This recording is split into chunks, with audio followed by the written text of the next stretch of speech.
Hi everyone, welcome to my Shoreline Studio. I'm Sybille Muschik. Behind the camera is Joshua Blanc. Today we're talking about tertiary colors and we're going to use those with marbling. Now I sent for some more marble colors and this is from Pro Chemical and Dye, and they also have what's called a marbling surfactant, which helps the colors spread on the surface of a thickened water. And I use carrageenan to thicken the water. I'm not going to give you the formula for that because whatever you send for, they will give you the proportion of water to carrageenan.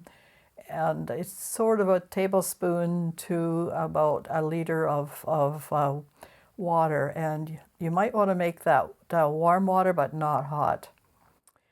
Okay, so then they also have to prepare the paper, and you use water mixed with alum, and alum is just available in grocery stores. You just have to ask for it in the pharmacy section. And the proportion is 1 teaspoon per 1 cup of very hot water. It doesn't have to be boiling, but it should be very hot. Let that dissolve and then coat your papers. Now, to coat your papers, you might want to put a tiny little dot in each corner of your paper, just to show that that's the side you have put mordant on. That's what it's called. And what that does is it helps the paint to bite into the paper. Now you don't want a lot. This is why the proportion is so low, because it will eat your papers literally.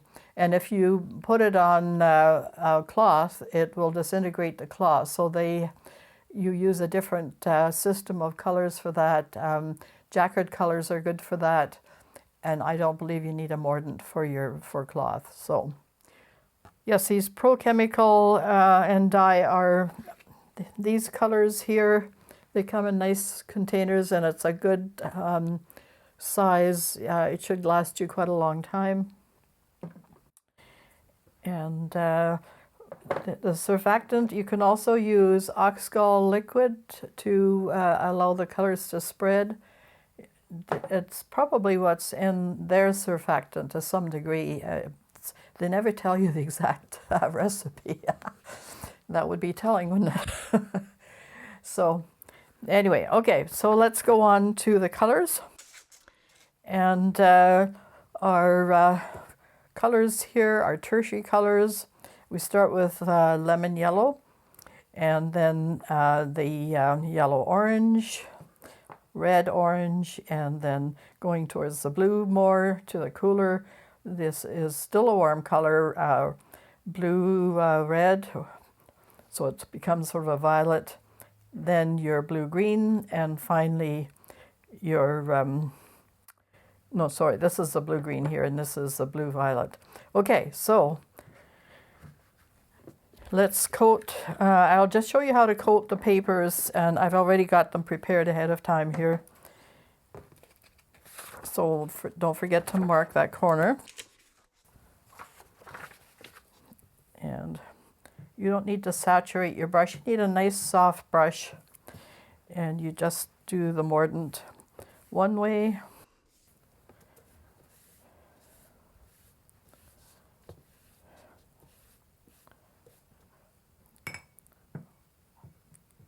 Take some of it off so it's not too wet. And then the other way. If I have a whole pile to do, I will just dump the papers into a basin of our mordant and do both sides. And sometimes that's handy because you might want to do a double page spread or something like that. And then you let it dry. And ta-da, we have them here with a little thing in the corner. Okay, so I want to show you some of the marbling stuff that I did yesterday. Now, I had no end of trouble yesterday, and this is my bad experience will help you if you come across this situation. and then you won't waste hours trying to work this thing. Now, I had put my medium that I use for marbling, which is the carrageenan, with water, and but I had made it and then I stored it in the refrigerator. Now my studio is quite cool. I had taken it out of the refrigerator, and it was several hours before I got to marbling, but it was very cool here, so my marbling medium didn't really warm up an awful lot. So I wondered, these are professional colors, I shouldn't be having any problems, and I just had nothing seemed to work. So the thing is to make sure that your studio is at least between the temperature of about 20 degrees and no hotter than 25, 26. They are touchy paints and colors and combinations, so it's just something, if it's too hot, your paint disintegrates. If it's too cold, it clumps together. So don't go there. It was a large learning experience and very frustrating. So anyway, finally, once I even went to the trouble of making more medium and using warm water and so forth, and then it started working. So I have a few pieces. I didn't have much time left to do very much by that time, but I have a few pieces. And I want to do a little bit I don't want to do Ebru marbling. There's lots and lots of really expert people who do Ebru and all those wonderful patterns. But I like to do, those are well established. Some of them, formulas are even secret of how to get some of those shapes. But anyway, I just like to play with the medium in an artistic way, and do strange and wonderful configurations. Now this one is one of my favorites because usually marbling, it's all linear and flat. So this sort of gives you a depth. So it's like you're looking down into a hole. So you can see here, just the way you use your colors, that it's very much sort of, a depth kind of thing. Just to show you a bit better, here, this one particularly. And this is sort of one of the stone patterns, early stone pattern, and the background is, I guess we had something in there in my little pan already. So it's picking up some texture and things. So this is really quite interesting. And then there's this one, same kind of idea. And it's almost making roses, like here and here. And again, in here especially, you get sort of a depth happening. So that's kind of fun. So, you can play with this kind of idea. And of course, it's always interesting to just do black and white. Now, these professional paints have a really beautiful black, and it has great intensity and does really well. The papers are a little crinkled because I haven't ironed them yet, but you need to rinse them, of course. I'll show you through that process. But you could play with all sorts of shapes and things, using your drops and then manipulating them. This is sort of the feather pattern, and I'm hoping to work with this today, and maybe we'll try and drop a flower here and there in there and see what happens. So that's just basically putting color in with the dots and then going up and down like this. So I will show you that. So let's start. Now, to begin with, I have my Canadian flyers that I use for scrap papers. Very handy. And, no matter how hygienic your studio is, you're always going to have dust and stuff floating around. So always clear your little basin full of the medium. Just run it across the surface. That'll pick up any dust. Or if, you know, somehow you missed a little globule or something and it's floated to the surface, that will take care of that. So a lot of people start with black. I'm not going to do that specifically for this first exercise. We'll try and replicate the feather and see if we can get a flower in there. All right. Or leaves, whatever you want to call those things. I think it's usually called a feather pattern, but it also looks very leaf-like. So I have various tools here. I have all my little paints with mordant added, about 3-4 drops of the, not mordant, the surfactant, just so it will travel, and we'll see how well each color travels. So we'll start with the yellow-green. And I'm just going to touch the surface. You won't see anything much for a moment. And we'll just go. And it's traveling very nicely.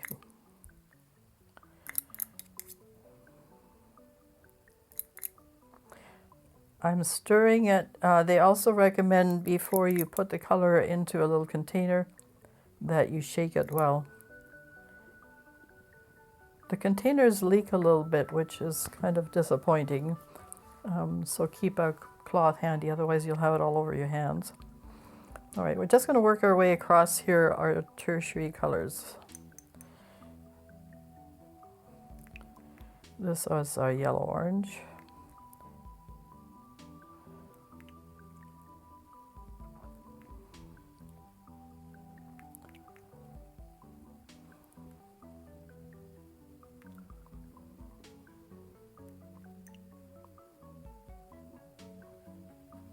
Okay.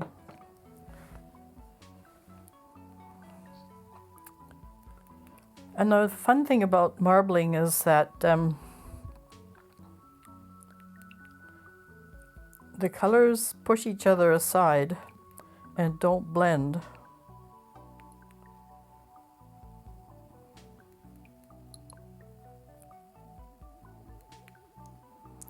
And it seems to be, I've kept the heat on in the studio since this morning.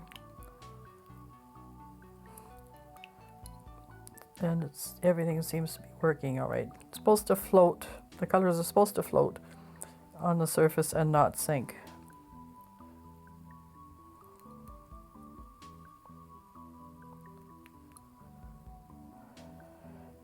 To get more precise imagery, go a little bit thicker than you normally would for marbling. So this one is sort of in between. Okay. Now we're going to our violet red.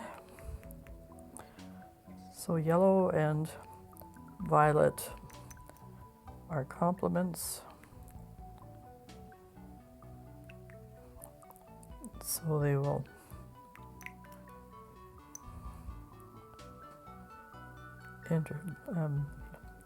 shouldn't say interact because they don't interact, but they work together really well.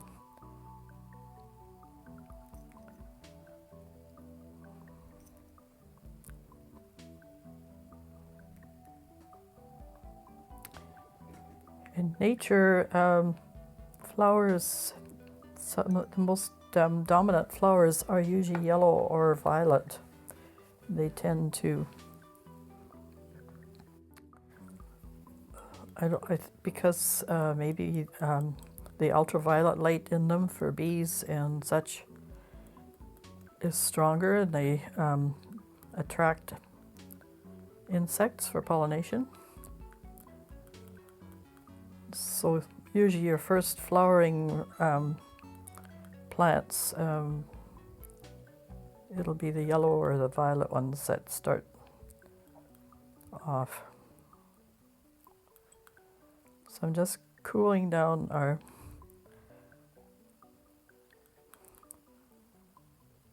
red violet a tiny bit.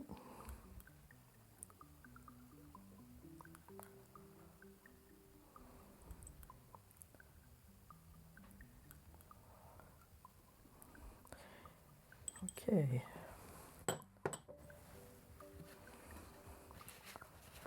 So you can see it's much more on the blue side than the...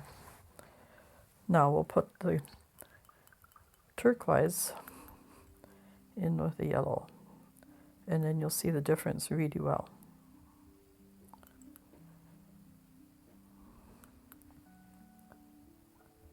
So it's a fun way to learn about your colors.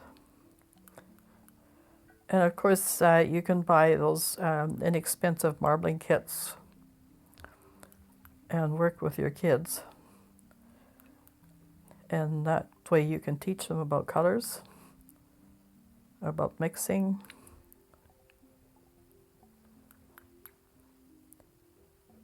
and they'll be fascinated about these little dots of color that are going into the little thickened water basin. Okay, so now we have all our colors, and we can use the stylus or we can use a tool, but we're just going to use these little sticks we call a stylus. So we're going to try and create this pattern. And easy does it.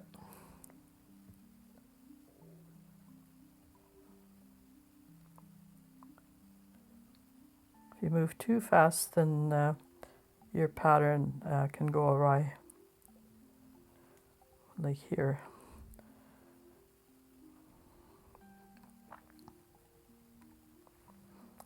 Okay, that's fine. So we have some nice leafy things there. Okay, let's see if we can drop. No. Red flowers always create a lot of attention, so we're going to just drop some colors in here. And all of your composition rules apply. Well, I guess they're not really... They're suggestions. You should use them as suggestions. And then we're just going to put a whole pile of color in each one.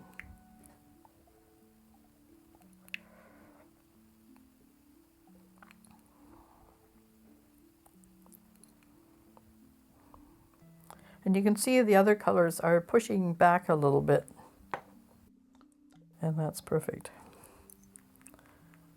Okay, just add a little bit more color here. Now, if you want to have, say, a white area, we'll be doing that for some of the next ones, then use the surfactant. And maybe I'll do that now, just for the inside. And it travels quite well.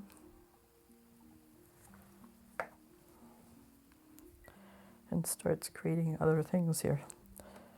So let's do some red violet.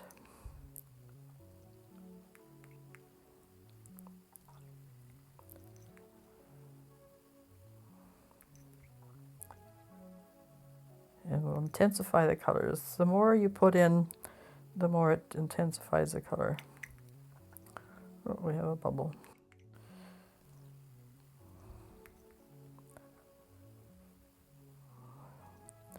I think in a previous video I showed you that if you could use a heat tool it will instantly pop the bubbles if there are any.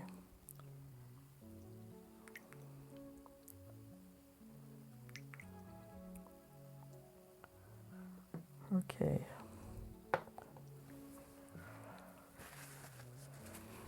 Now, to do flowers, it's fairly straightforward. You just sort of pull the outside in.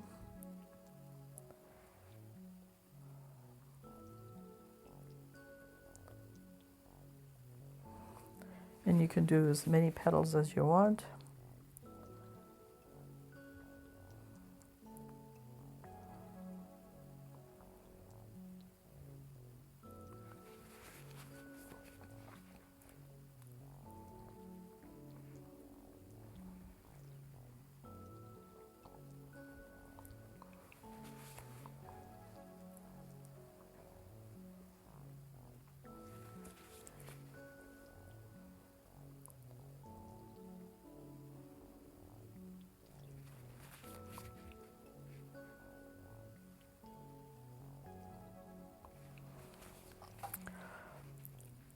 You can try and move one of the greens and add a stem for the...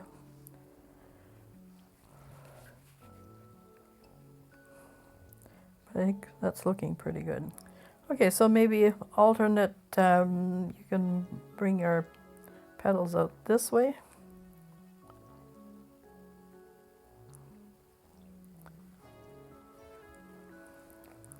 Like this one's a little gibbled up anyway. I mean, pulling it out might improve its look. Let's put a little leafy thing there. Okay, I don't want to add anything more because we don't know how large that circle would be. But what we're going to do is, I think this stylus is a little bit smaller. We're going to add a tiny, tiny drop of black in the center.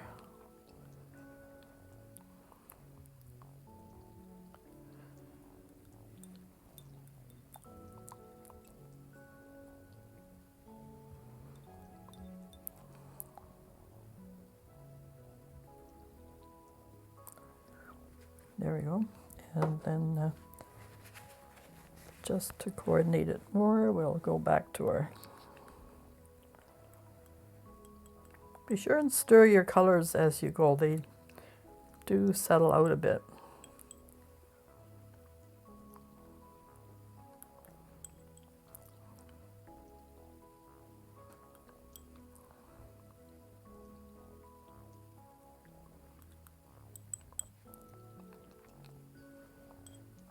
There we go. Then I think we're ready to print. Looking at our paper, there's our dot. And this is just bond paper or copy paper, but it's good quality, acid-free, just in case you want to. So we put the first part in and then slowly roll it down on the surface.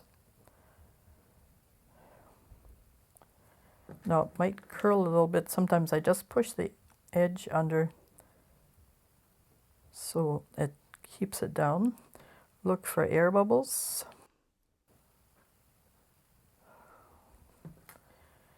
It doesn't take long to take up the image. It's immediate. Lift it up with one of your little styluses and then scrape it off. It's a bit, I guess the word is maybe goopy. And here's our image. That might be out of focus a little bit because I'm a little higher, but as usual, we'll show them in the end. I have a little tray beside me. Clean every time. Get rid of any remains.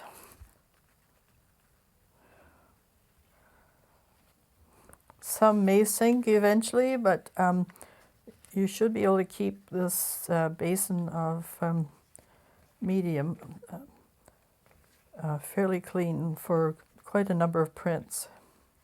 Now we're still a bit cool here in the studio because the paint is sort of clumping together a little bit.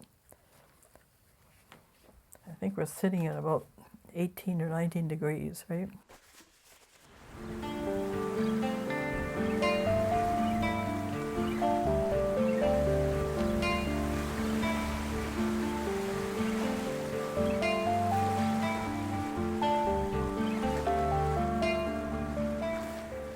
So, right, now we start, well, let's do our black one and see what kind of interesting stuff we can come up with. Mixing it up.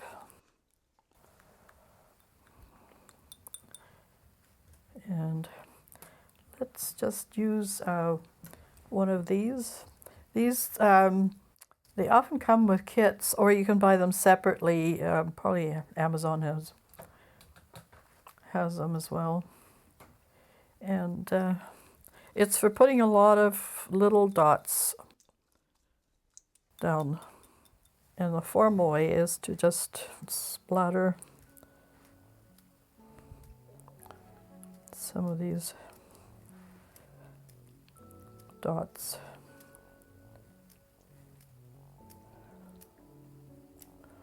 So, oops, splattering everywhere else too. Okay.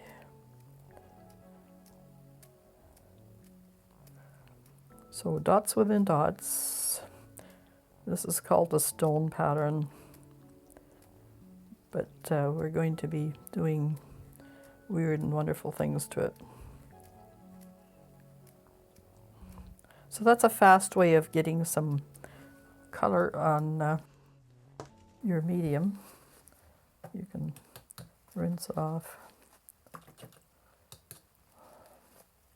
You don't want it to build up on these things.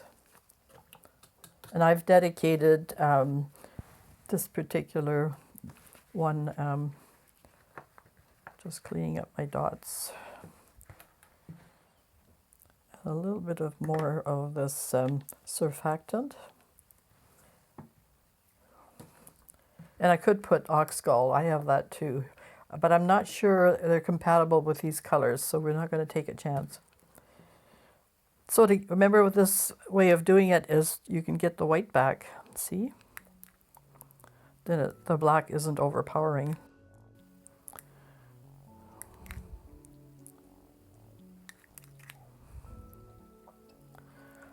And you can get some really interesting patterns this way.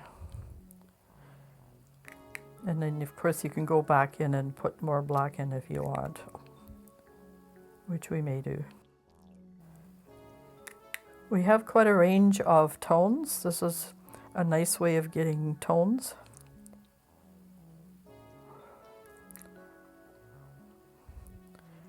And I think I've mentioned before that your tints are adding white and tones are adding black. So let's put a few more in here. Just touch.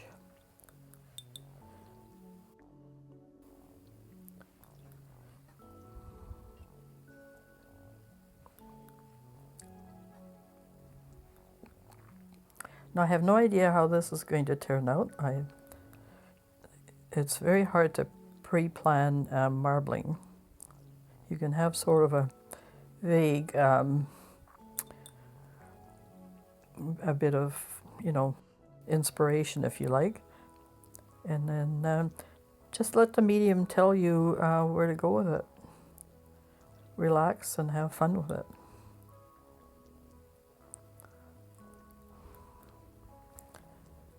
Okay, I like quite a bit of the white here. Let's put some darker values in some of these.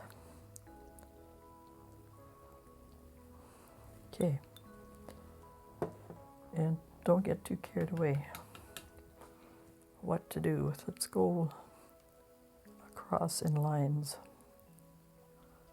all in the same direction.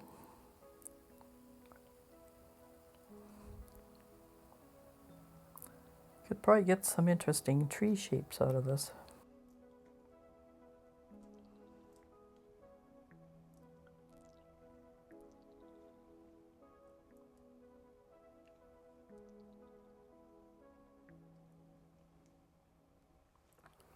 Great, ready to print this now. Get that corner down.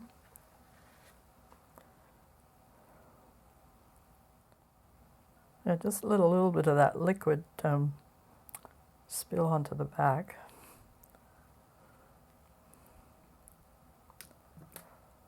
And then this stuff you really do have to scrape off because it's quite goopy.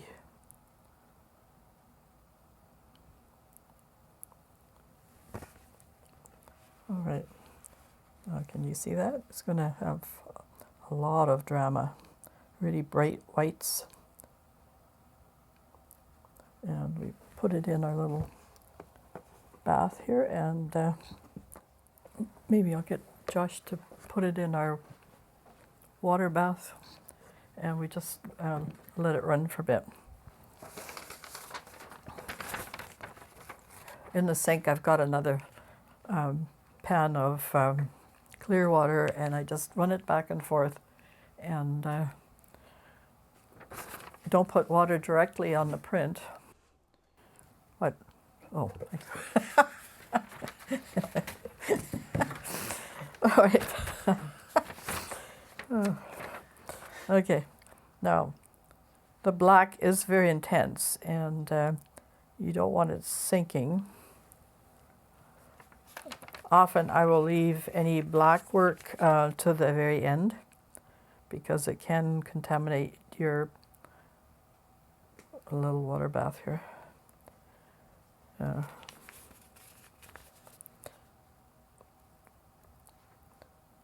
But as you can see, it's not sinking. It's pretty well staying on the top, which is perfect.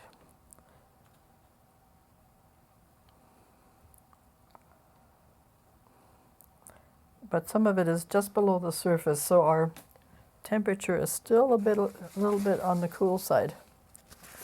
The paint is sort of gathering together.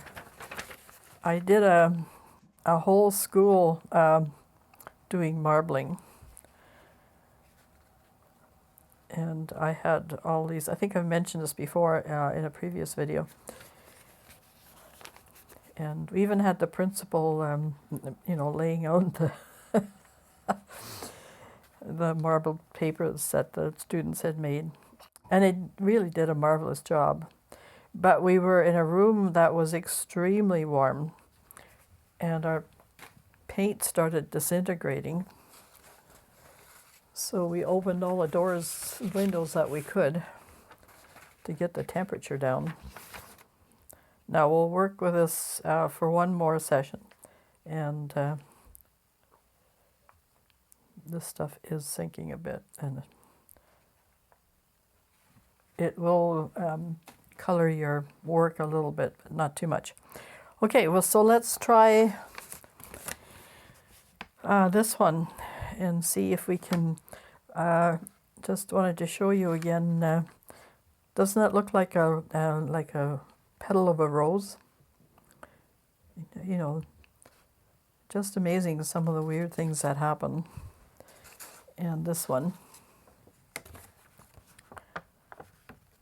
it reminds me of, say, if you cut a bone and you have that hollow in the bone, you can look into it forever. I don't know if I showed this one. This one is a lot like sumagashi, where you keep doing line after line, circle after circle. And then I printed it, and it's quite a nice graphic shape. And here again, you get this feeling of depth, which I just love. Well, we have our challenges cut out for us. Okay, so color, well, of course I'm very partial to this red violet. So let's start with that. And should we just put dots? No, we have to put dots at a time on here. We'll do 5.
Okay, now we're going to get darker and darker until so we get that depth.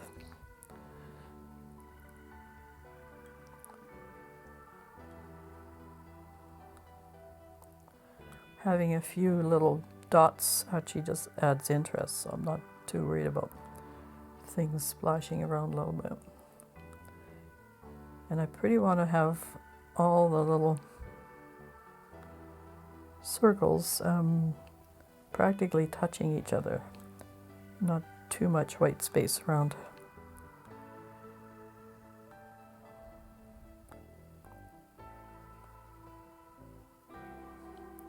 And we might manipulate them a tiny bit, we'll see.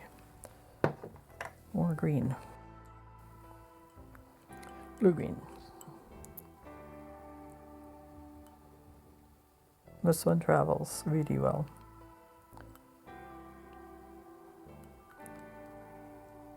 It might have a little bit more surfactant than the other ones.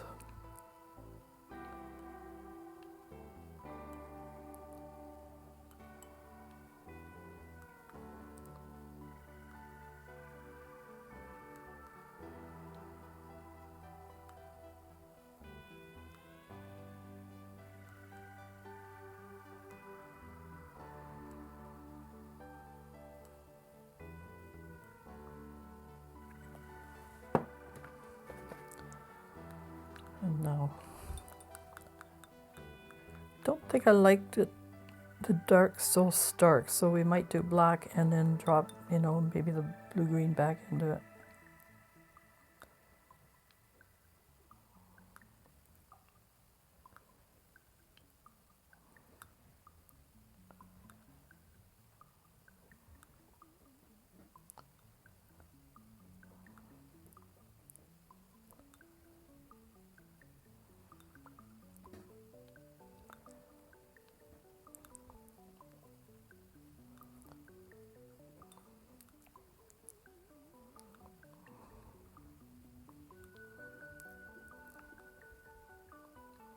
Graphic images really look spectacular in marbling.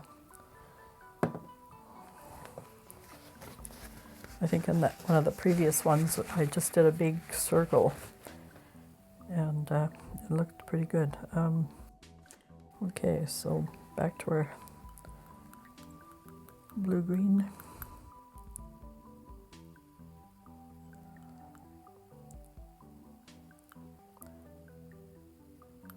And it will close up around it, the black will close up around it because it's travels a little bit more than the blue-green.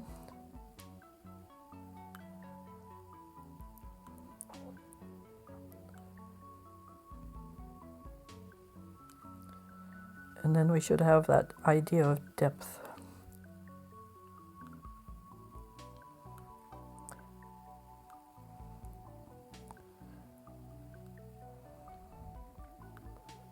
I was going to say nailed down, but I think that's not going to work. Yeah, and watered down doesn't say quite the right thing. Okay, well, remember to try not to make too much noise for the poor audio system here. Crinkling paper is very noisy.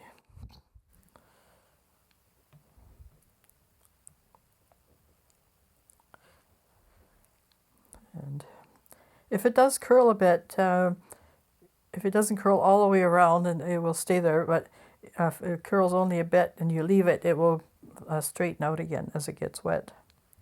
So don't panic. Otherwise you might lose your design. So, okay, here we go.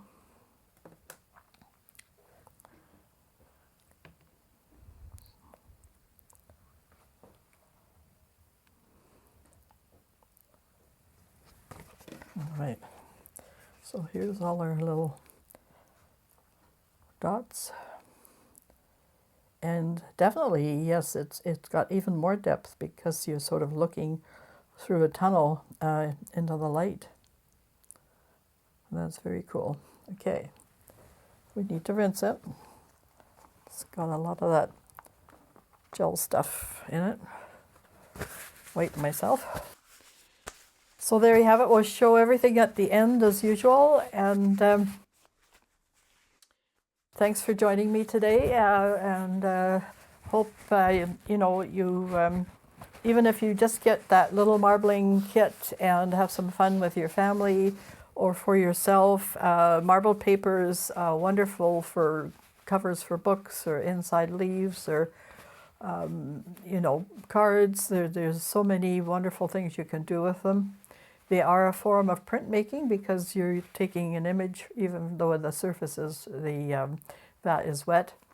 You know, printmaking is a lot of fun, as I'm always saying. So, yeah, don't forget to like and subscribe and hit your little bell, and so you'll get lots more content. We're coming to you from Quesnel, British Columbia, and we'll see you again in a future episode, and take care of yourselves and your families. Don't forget to be kind to one another. Bye for now.